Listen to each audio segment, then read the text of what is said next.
Halo semuanya, kembali lagi di TV Karya Pangsuma. Pada kesempatan kali ini kita berada di segmen About Learning. Ayo kita kenali KWL Method atau cara belajar yang unik dari metode KWL. Sebenarnya apa sih metode KWL itu? KWL adalah salah satu metode pembelajaran yang unik, yakni terdiri dari Know, Want, and Learn, atau mengetahui, ingin, dan pelajari. Metode ini dapat memunculkan motivasi belajar sekaligus meningkatkan fokus dalam kegiatan pembelajaran kalian, di mana nantinya kalian akan mendapatkan pembelajaran yang lebih bermakna. Are you ready? Kita bahas secara tuntas metode KWL. Pada skenario pertama, kalian akan memasuki segmen Know atau What I Know. Apa yang ingin aku ketahui?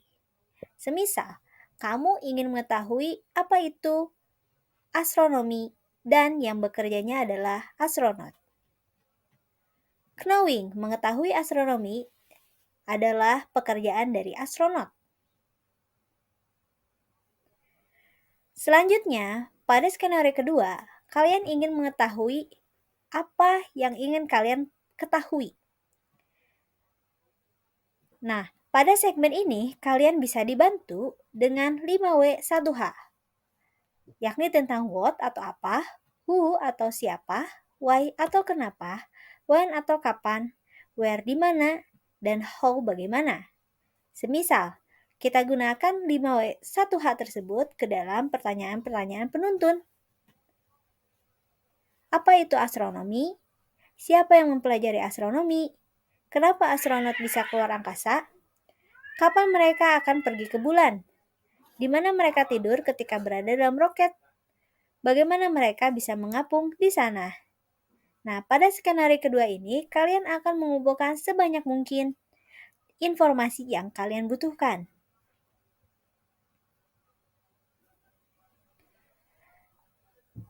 Jawabannya, kamu harus mencari informasi tersebut dengan 3 cara, yakni dapat dengan membaca, bertanya kepada guru atau teman, ataupun berdiskusi.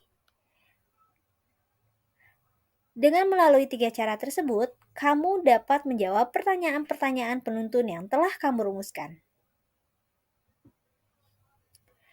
Selanjutnya, kita memasuki skenario terakhir, yakni What I Learned.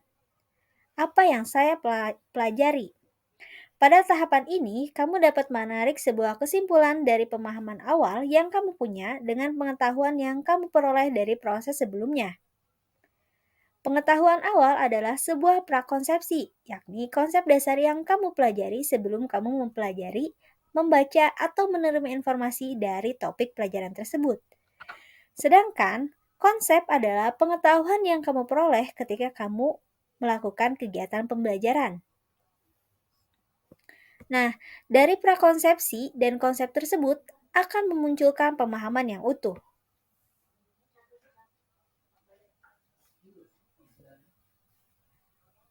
Misalnya, kamu akan memahami secara utuh bahwa astronot itu mempelajari astronomi. Selanjutnya, keunggulan dari metode KWL. Yang pertama adalah memungkinkan kita menyimak lebih banyak informasi. Dengan proses pencarian WON, kita dapat menggunakan 5W1H untuk mencari lebih banyak informasi. Informasi adalah unsur penting dalam pembelajaran, di mana prosesnya dapat melibatkan memori jangka pendek dan memori jangka panjang.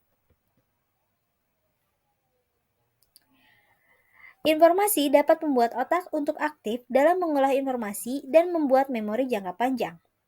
Sebenarnya, apa sih memori jangka panjang? Memori jangka panjang adalah memori yang dapat kita simpan dan dapat kita tarik kembali dalam keadaan-keadaan tertentu. Biasanya, hal-hal yang bermakna yang dapat kita pelajari sehingga dapat kita ingat sepanjang hayat. Keuntungan ketiga dari metode KWL adalah memberikan kita proses belajar yang bermakna. Pembelajaran bermakna dapat diingat sepanjang hayat, sehingga dapat menghasilkan kebaikan atau memperkuat memori jangka panjang. Oke teman-teman, demikian penjelasan mengenai metode PWR. Apalagi yang harus kita bahas? Tuliskan pendapatmu di kolom komentar.